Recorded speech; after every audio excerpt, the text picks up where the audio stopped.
Good afternoon. I'd like to start by thanking the World Wood Day Foundation for generously supporting our project, and I'd like to acknowledge our partners, Metalmara Community Boatyard in Cork, and students and staff at the Archaeology Department in UCC, who have offered both physical and moral support throughout our project. So the Pallasboy project gets its name from an artefact from the townland of Pallasboy in County Westmeath in Ireland. The vessel was discovered in Tor Bog in the year 2000. This is what peat harvesting looks like in Ireland. So this is Tor Bog at the moment, and this is the very drain that the artefact in question came from. So the bogs are drained of water by digging these trenches, and then a peat harvesting machine comes along and harvests the peat. So in this process, sometimes archaeological artefacts, wooden artefacts primarily, are discovered, and the machine drivers know to report it, and then the archaeologists come along and excavate it. This work was primarily done by the Irish Archaeological Wetland Unit for many years, which has now been disbanded, and now it's contracted out to archaeology companies. So this is the Pallasboy vessel. If you imagine something about the size of a small bathtub, it's about 1.29 meters long by about half a meter wide and half a meter deep. It's a beautiful object. It doesn't look like it there, it was damaged, but we set about in 2015 to recreate this artefact. This is the project team. The project was initiated by Dr. Benjamin Geary, who lectures in environmental archaeology in University College Cork. Katrina Moore is an experienced wetland archaeologist. Mark Griffiths is a woodworker with 30 years experience, who also teaches at the University of Brighton. And myself, I'm an archaeologist by background. I was a field archaeologist for 14 years, and I left the profession in 2012, and I've been working as an arts administrator since. I'm also a practicing artist, and I recently completed an MA in fine art. So my primary role is to document the project. We made the vessel over a period of 11 days. Well, Mark made the vessel primarily. It's made from a solid piece of alder wood. Now, this piece of alder wood would have been rare in prehistory and is just as rare now. So that was the first challenge. And of course, I had to deal with the guilt of having to condemn this tree to scientific research. I'm still living with the consequences. And I have my studio full of the remains of the tree, which I hope to put to creative use. Just in this slide, I want to draw your attention to the red droplets of sap on the left. The alder bleeds red drops, and this has a lot of significance in Irish folklore and mythology. And one of the stories that goes with it is that the first man sprung from a tree like this, and he was called the Red Man. So this has significance later in my talk. So that's the finished product, almost finished.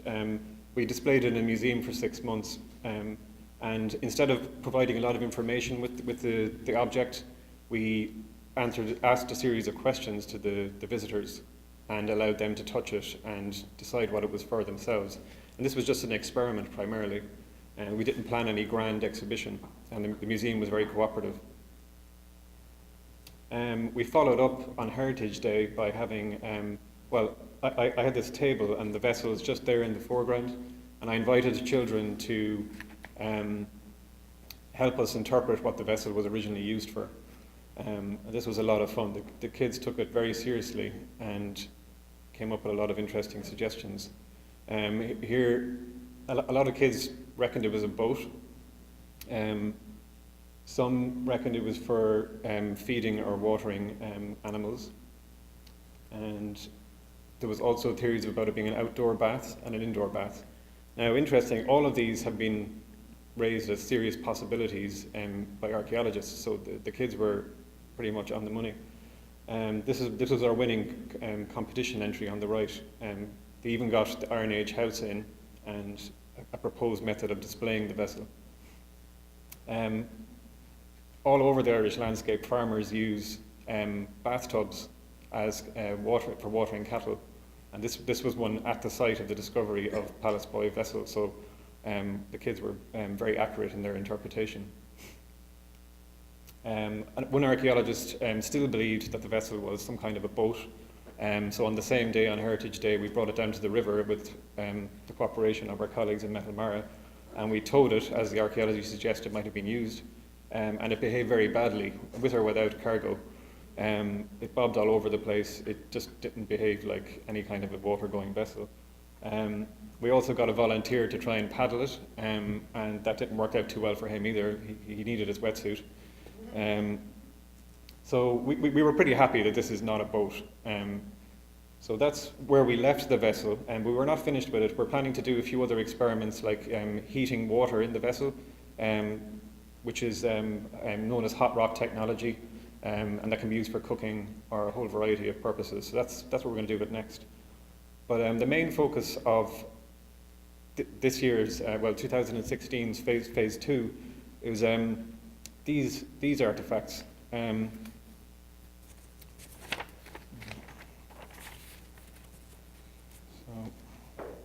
So we broadened the chronological focus to consider woodworking during the Bronze Age. The Pallasboy vessel was from the Iron Age, and we expanded the geographical focus to take in this particular form of wooden artifact. They're striking anthropomorphic wooden figurines, and they're discovered from wetland contexts across Europe. There's approximately 40 figures known, although fewer have been found in England and Ireland. Until recently, only 3 Irish figures were known.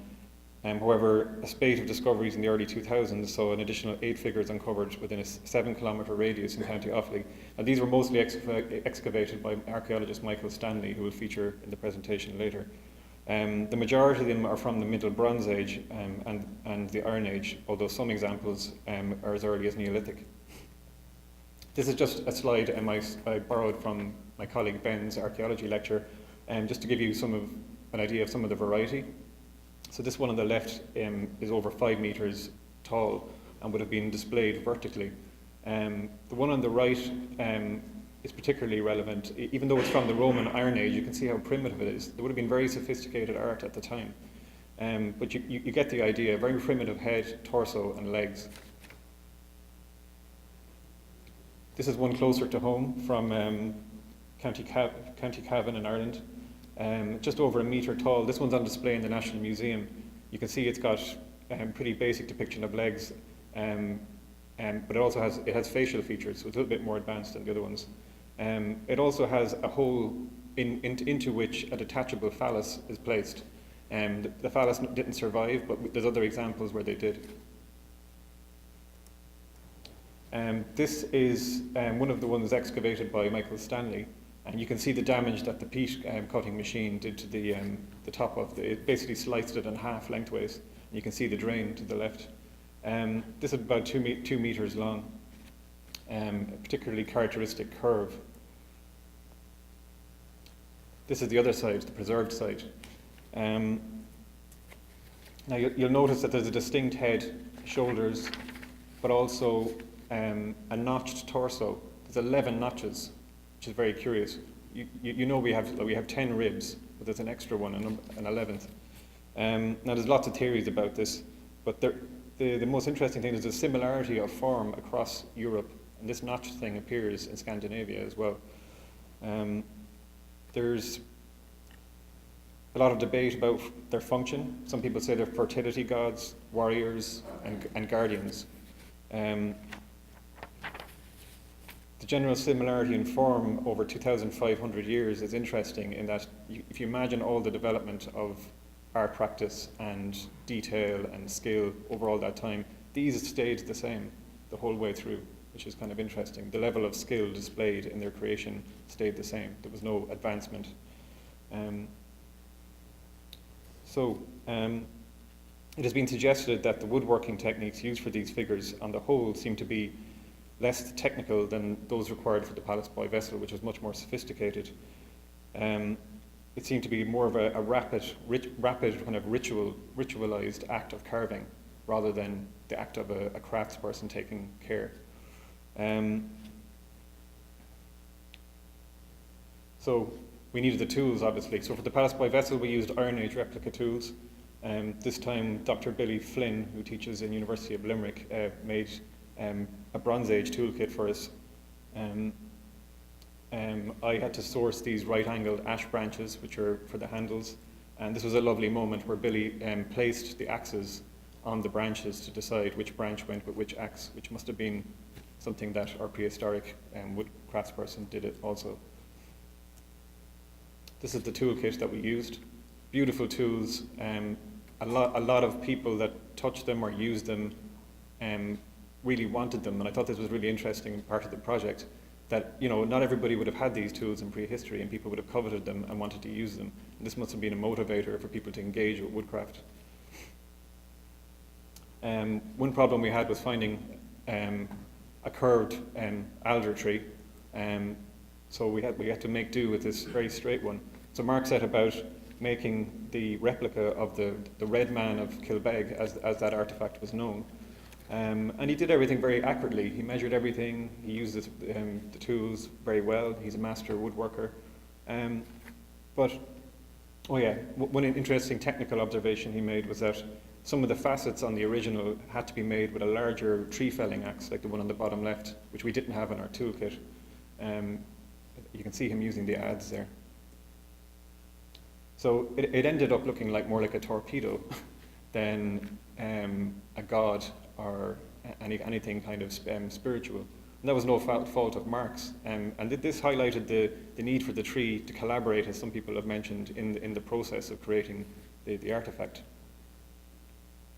So we had to explore this kind of idea of there being primitive skill being used to make these. We had 2 workshops. This first one in Metalmara, we used again these straight pieces of alder, and Mark instructed people on the basic use of the tools, but we basically sought out people without woodworking skills to see how they got on. So we had a mix of an anthropologist, woodworker, he was an exception obviously, an art historian, art critic, a ceramicist, and a contemporary photographer, contemporary artist photographer as well, and some archaeologists.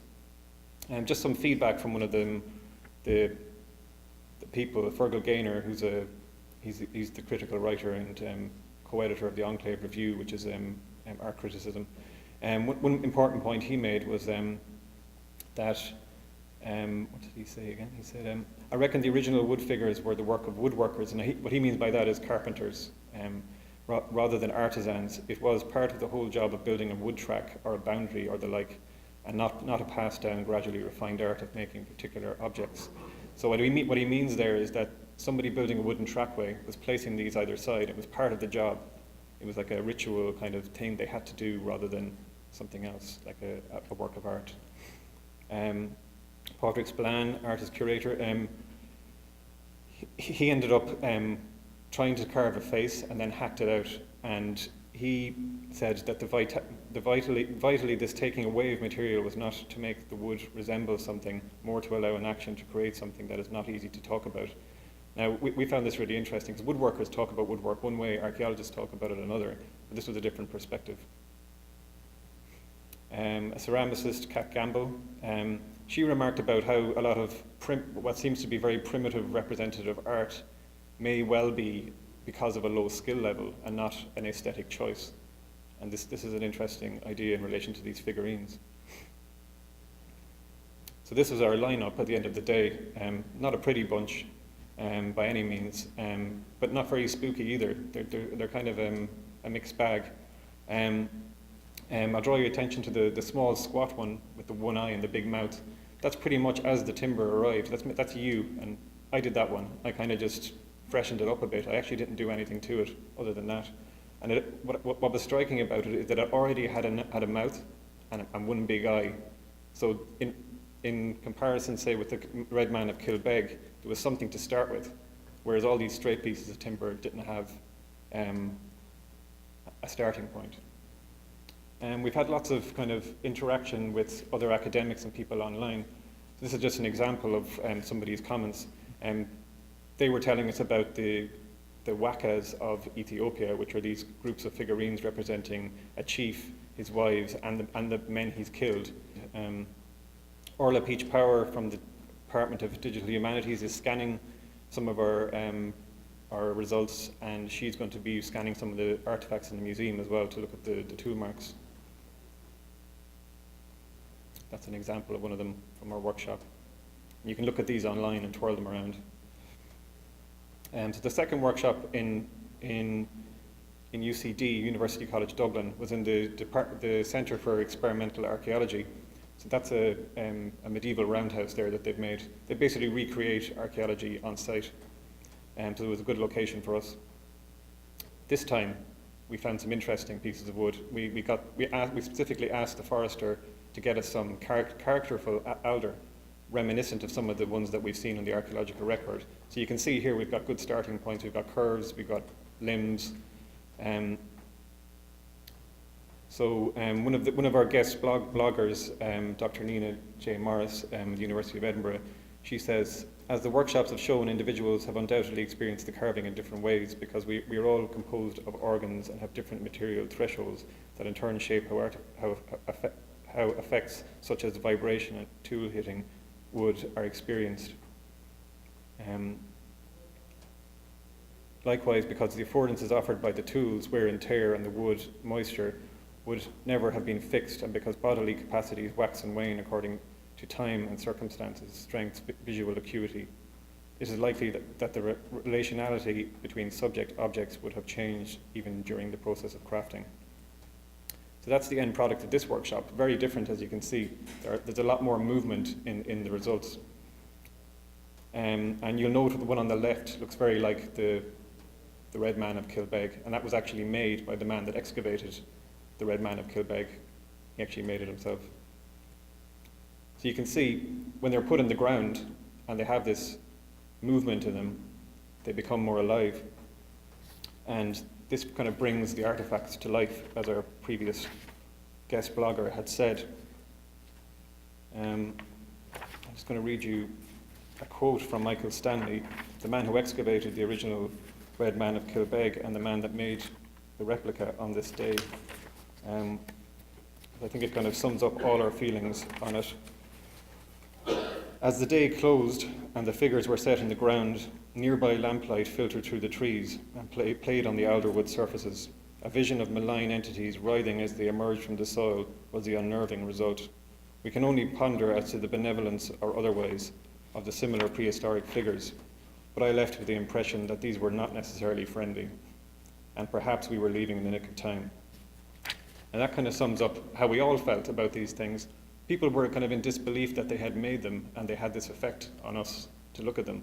And I think that really sums up this theory about them being made in a kind of a ritualistic way and having this kind of energy off them. So next we are going to go to the Highlands of Scotland, and we are going to recreate this artifact. Now you can see on the far right, that's how it originally looked, and now it looks more like an Edward Munch painting. It's kind of contracted due to conservation issues. But what we're going to do this time is we're going to, because a lot of these artifacts are named after where they're found, we want to engage with the local community in Ballachulish, and we want to prepare the kids with kind of an education about the artifact. We're going to arrive, we're going to recreate the artifact, and we're going to document the location where it was found. So what we're trying to do here is give the local population back ownership of this artifact that has ended up in a museum. So that's where we're going at the start of August. That was a bit of a fly-through, a quick pace, but everything we've done is documented on our blog, the Pallasboy project. You can just Google it, and it's also on Facebook. We invite you all to like the page and follow the blog and to engage in discussion about what we're doing, because that's a huge part of the project, is to widen the conversation and learn more about these artifacts. Thank you.